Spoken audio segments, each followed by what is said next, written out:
I'm Eddie Stordy. I'm the club support manager here at Allerton Lawn Tennis and Squash Club. We have over 1,200 members, 16 tennis courts, 6 squash courts, a gym studio and a bar area too.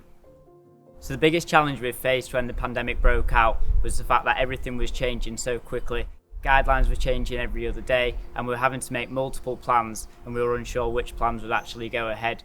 We've created a smaller subcommittee and this has made sure that decisions are being able to be made a lot quicker. My name is Carrie Ramsey and I'm the squash coach of the CAS Academy here at Allerton. So as a club we are planning for the reopening of squash. In doing so we are making sure that we've got appropriate signage around the club, especially for our one-way system. Upon entry at the club there'll be arrows and direction signs for which way people should go. There'll also be a hand sanitising station before entry of the club, and there'll also be several sanitising stations throughout the club. So we'll be asking all squash members to come fully prepared to go straight on court as our changing rooms will be closed. We'll also be asking them to come with a full water bottle to avoid having to use any water machines.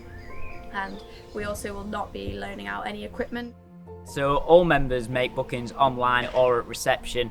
We are limiting the amount of courts people can book from reception and making sure that all courts have to now be booked online through our members area. And also we expect that the booking time will be slightly longer to allow for cleaning. So at the minute we keep a register of everyone entering and exiting the club, and that is to ensure that if there was an outbreak located back to our club, we have a documentation of all members who were in the club on that day or all members who have played with that person.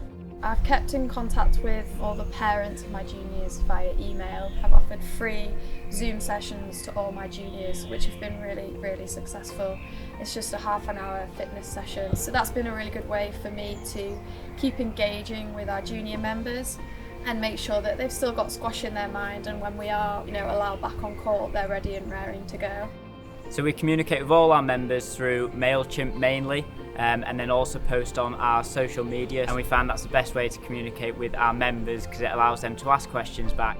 Much we appreciate that many of our members will be keen to come back immediately. We have to make sure that we've got systems in place where they feel comfortable, they feel safe, and that our employees are protected too. One of the main things we'll be doing for reception, we'll be putting up a perspex sheet, and that goes for the bar staff as well. If they want to wear face masks, then we have them available for them to wear. We just want to make sure that they're safe when they return back to work.